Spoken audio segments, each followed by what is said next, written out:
Hi, ladies. Jody here from Healing Journey. Sorry, it's been a little bit since I've been on. I took a little bit of a break just to recharge. I know I spoke last week about how I struggled to do that and how important it is to be able to recharge for your anxiety. So I unplugged and headed north. Today we're going to be talking a little bit more about cortisol, what it is, and why cortisol can be impacting or playing into your anxiety, and then what to do about it. This is actually something that I talk about in my program, the Holistic Anxiety Fix.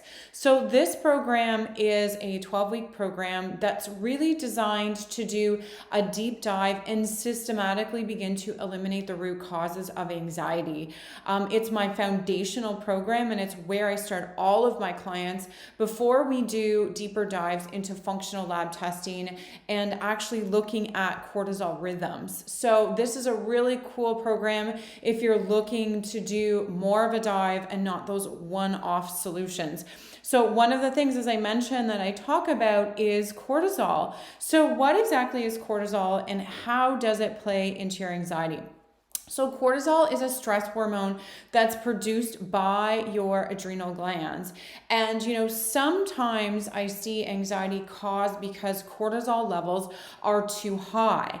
And so cortisol is actually very rhythmic. So that means that it spikes in the morning and it gets lower across the day. So cortisol levels can be high at different times of the day. They might be high in the morning or maybe in the evening. For me, when I first checked my cortisol levels with functional lab testing, I found that my cortisol levels were high right at 4 o'clock. And 4 o'clock was actually when I was doing my private practice work as a therapist. And I was quite anxious. I was a new therapist at the time. And my cortisol levels were literally 4 times higher than they should have been. So it's really obvious to me that my adrenal glands were, producing extra cortisol in the response to my mindset around that particular situation.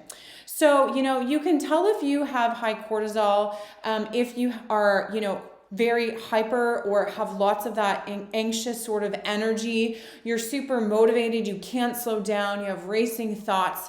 These can all be signs of high cortisol. So you can start to see the overlap between high cortisol and your experiences of anxiety.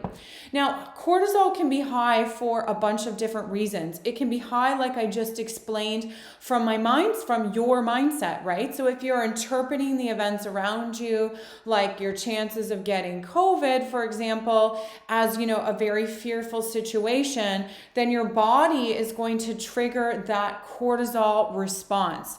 Now, cortisol can also be high for things that have nothing to do with your mindset at all. So if you're living in a moldy environment, if you're eating foods that are stressful for your body, this can also drive your cortisol levels up. And what happens is, at least initially, we end up with higher than normal cortisol levels. Now, the time of the day where the cortisol levels are going to be high, it's going to depend on what sort of stress is causing that cortisol level to be high. So when you have that cortisol, the natural response is to get into that fight or flight state. So you can see me sort of bouncing around. So if you're not able to calm yourself down, if you're having a really hard time controlling those racing thoughts, or you're like, every evening, I hear this a lot, every evening I go to bed, and that's when all of the stress starts. Or I hear the exact opposite. In the morning, I wake up and I have these feelings of absolute dread. So often it is from high cortisol. Now, a lot of times the first go-to is, okay, I need to heal my adrenals because they're overproducing cortisol. But that's not actually the case. So very rarely are the adrenals actually the root of the problem. So the root of the problem is a combination of mindset. So how you're viewing the stress around you. So strategies to this might be cognitive behavior therapy and shifting your mindset.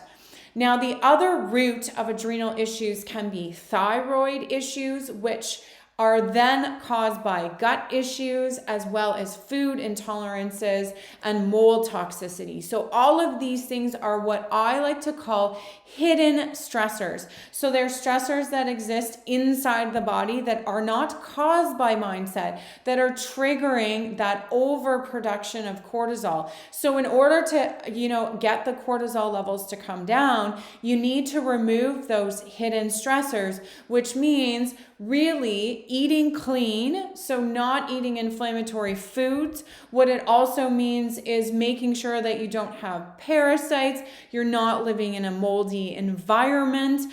Even the birth control pill can inadvertently cause high cortisol as well. So all of those things are actually underneath what's triggering your adrenals to produce the cortisol. So, supporting your adrenals sometimes can help, but that's not actually where the solution lies. The solution lies in figuring out what those hidden causes are. So when you get rid of those hidden causes, whether it's internal physiological causes or whether it's external mindset or your world is just so stressful, that's when your adrenals are really going to start to heal.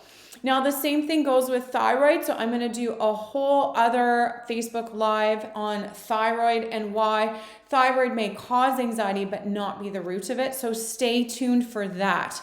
So, if you're looking to get at those root causes so that you can heal your adrenals and stop overproducing cortisol, then what's going to be good for you is the 12-week program, that I offer called the Holistic Anxiety Fix, where I really guide you through the steps to get to those underlying reasons why your adrenals are overproducing cortisol. So if you're looking to do this on your own, some strategies are obviously going to be addressing mindset, as well as, looking at those inflammatory foods. I always like to start there. It is phenomenal when you take those inflammatory foods out, how much better people feel. I had a client the other day who said that her numbness that she was getting from her chronic anxiety actually went away when she started to eat clean, when she eliminated the major inflammatory food that was causing that numbness for her. So there's absolutely a connection there. If you have any questions about what I talked about today, or what the deal is with adrenals and cortisol, want more information, just let me know below. Otherwise, I will see you later this week.